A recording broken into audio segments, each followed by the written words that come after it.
Hello, this is the luckiest maths teacher in the world. Thank you so much for tuning in to this revision video for your first test. So the test will be divided into two sections, one on simple interest and percentages, one on algebra.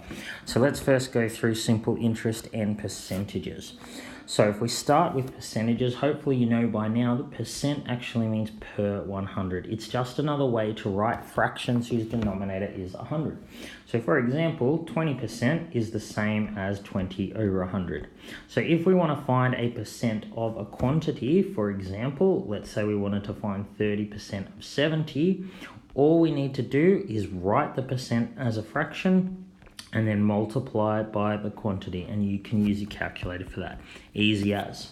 So we've looked at an application for percentages in interest. So let's go through that now. So hopefully you know by now that interest is the little bit of extra money that we're talking about. So let's say you borrowed $5,000 from a bank. So you wouldn't pay back $5,000. You would pay back a little extra. And this extra money that you pay back is called interest. Similarly, if you invest money, the bank actually pays you for leaving that money in there. So that money you earned goes into your account. You have a little extra than you started with. That extra money is called interest. And it's the same calculation for interest, whether borrowing or investing. So we looked at simple interest, which is linear, and I'll show you what I mean by that. So let's say that I invested $5,000. Now the bank, whether you're borrowing or investing, will give you an interest rate, and it's usually PA, per annum, which means per year. So we know from the previous video how to find 2% of 5,000. We just go 2 over 100 times 5,000 and you get $100. So what that means is that every year I leave that money, every year I invest that money, I get an extra $100 from the bank. So if I wanted to know how much money I'd have after 5 years, well, if I earn $100 each year, I'd have $500 in interest after 5 years. So the total amount in my account would be $5,000, what I started with, plus the interest. So this amount here is the interest. So when we're calculating simple interest, we're just finding a percent of the principal and timesing it by how long we leave it in there for. So the reason simple interest is linear is because it goes up by the same amount each time. If I invest the money, it goes up by $100 each year. It doesn't go up by like 100 in the first year and 150 in the second year and so on. It's the same amount each year. And that allows us to use the formula. So the formula for simple interest is I equals PRT over 100. You may have seen it written like this, P times R over 100 times T. They're the exact same formula. You can use either one. So I is the interest. Of course, we're talking about simple interest. P is the principal. Note the spelling of it. That's how much you start with, how much you borrow or invest. R is the rate, which will be given as a percent, and T stands for time. So you probably already know, but I'll point out to you, R and T must be in the same units. For example, if the rate R is given as 3% per annum, then T must be in years to put it into this formula. So if R is per annum and T is say in months, then you need to change T so that it's in years to match the interest rate. So let's look at an example of how we might use this formula. So let's do this question. How much interest would be earned if I invest $12,000 at 2.5% per annum for 4 years? So R and T are the same units in this. So all we need to do is go I equals P, what we started with, times R times T over 100, and we get $1,200. So I would earn $1,200 in interest over those 4 years. So I'd actually earn $300 a year. All right, let's look at another question. So if we look at this question here, it's now about borrowing. I borrow $1,800 for 30 months at 2.8% per annum, and I'm going to calculate the interest again. So as I said before, it's the same calculation, whether it's interest borrowed or interest earned. So interest equals principal times rate, Now, when I come to the time, this is in months, but the rate is per year. So I have to change 30 months into years. So if I divide 30 by 12, I get 2.5. 30 months is 2.5 years. So because the rate was per year, I need to put the number of years into the formula. So I equals PRT over 100. And that should just equal $126 if you put that in your calculator. All right, let's look at now another type of question involving monthly repayment.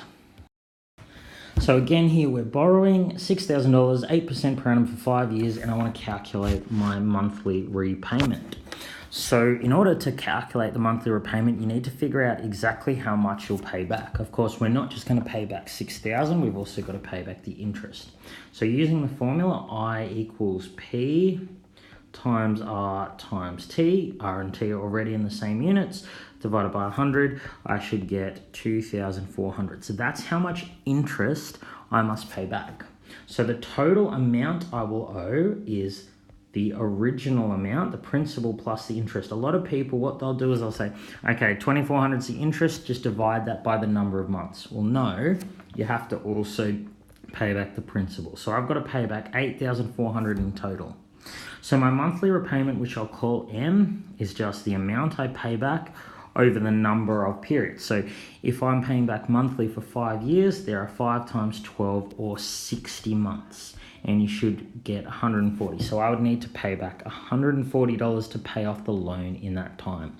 So now I just need to show you a couple of examples of when we're finding P, R, or T. So I'll go through these two questions. If I invest $3,000 at 20% per annum, how long before my investment doubles? So how long means I'm not finding I, I'm finding T. So I use the same formula, I equals PRT over 100. It doesn't matter whether you're finding PR or T, you do it the same way. So what I do is I figure out which one I'm finding, in this case T, then I substitute in everything I do know. So P is the amount you start with, so that's 3,000 in this case. R, the interest rate I was told was 20% per annum, so I'll change that to 20. Now, if you want your investment to double, that means you need to earn in interest what you started with. It means that I equals P. If I invested $3,000, and I want my investment to double, I need to earn $3,000 in interest, so then I will have $6,000 in total. So I change I as well. I've now got an equation with one variable. I can solve that. So there are a few ways to solve it. I think the easiest way is to put this stuff on your calculator, all these numbers, and leave the T by itself. So if you do 3,000 times 20 divided by 100, you should get 600 T. And I didn't do anything to the left-hand side.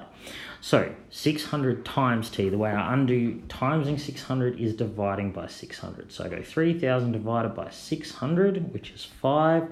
That is what T equals. Now, because the rate was per annum, per year, that means T is in years. So therefore, my investment will double after 5 years. Let's look at the next question. So how much do I need to invest in order to earn $3,000 in interest at 4% per annum for 5 years? This time you know T, you know R, you know I. How much do I need to invest? That's saying, what do you need to start with? I'm looking for P. So I take my formula. I equals PRT over 100. Let's substitute what we do know. I know that I want $3,000 in interest, so I'll change I to 3,000. I know that R is 4%, so I'm going to change R to 4. I know that T is 5 years, so I change T to 5. Now I solve this exactly the same way I did in the previous question. I'm going to put all these numbers into my calculator.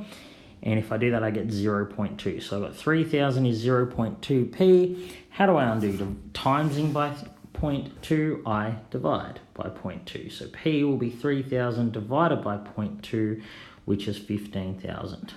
So that means that I would need to invest 15,000 in order to earn $3,000 in interest after 5 years if the bank is offering 4% interest per year. So that's all for simple interest. Now we'll look at the algebra. So we're just looking at the distributive law. The distributive law is what you use to expand brackets, and we're just doing it where there's one bracket. Now, in order to do this, you need to know how to add, subtract, multiply, and divide terms. Remember, multiplying and dividing is quite easy. You just multiply, divide the coefficients. Adding and subtracting is a little harder because you can only add or subtract like terms. So let's look at using the distributive law. So that's what you use to expand something like this. So you distribute the 2 to the first thing, it's a times, 2 times x, and then to the second thing, 2 times positive 3. Let's have something like 3 times 2y minus 7. So 3 times 2y, multiply the coefficients, then we have y. 3 times negative 7 is negative 21. Sometimes you'll have a minus out the front like this. So in this case, we go minus 2 times 3a minus 6a minus 2 times 5 is negative 10.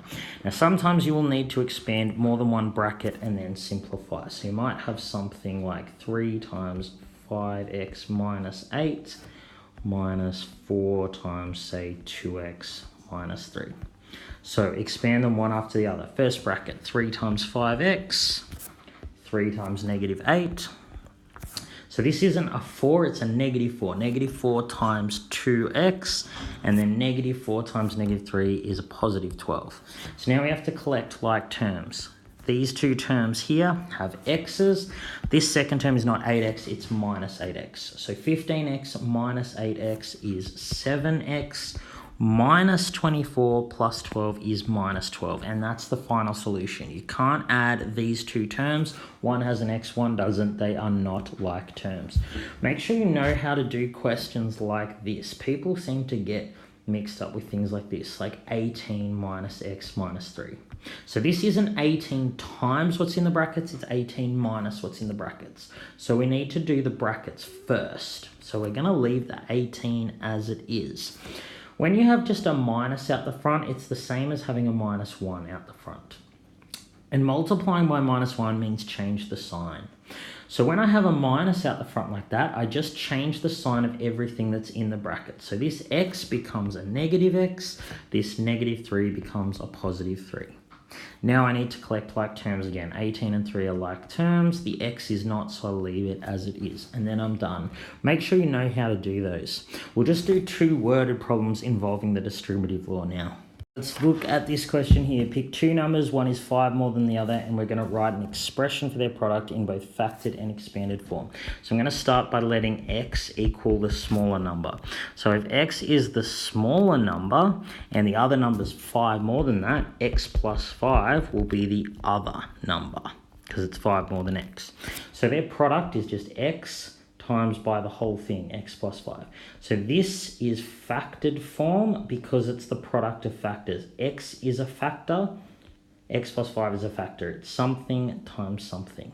And of course, expanded form, you just use the distributive law. X times x is x squared, x times 5 is 5x, okay? Now we'll look at one involving using the distributive law in a real-world situation. So this question here actually involves the distributive law. Salesman receives $500 a week plus 2% commission on all sales over $10,000. So if he sold $11,000 worth of stuff, he'd earn $500 plus 2% of $1,000 because $11,000 is $1,000 more than $10,000. So we're going to find an expression for his weekly pay in terms of N, where N is the amount of sales he makes each week. So what we do to find his weekly pay, we'll take his sales, we'd subtract 10,000 because he's only earning commission on what he makes above 10,000, and we'd find 2% of that. And finding 2% is the same as multiplying by 0.02. But we also need to add 500 because he gets 500 per week. So this is sort of like factored form, so factors here plus something else. So that's factored form of how much he's going to get paid per week in terms of N. So we can expand this 0.02 times N. 0.02 times 10,000 gives us negative 200, and then we add the 500. So these are like terms. Minus 200 plus 500 gives us positive 300. And that is an expression for how much he makes per week. $300 plus 2% of his sales. And we did that using the distributive law. This again here is expanded form. All right, hope you've enjoyed this video. Best of luck for your test. Ask any questions. This has been the luckiest maths teacher in the world. Have a great day.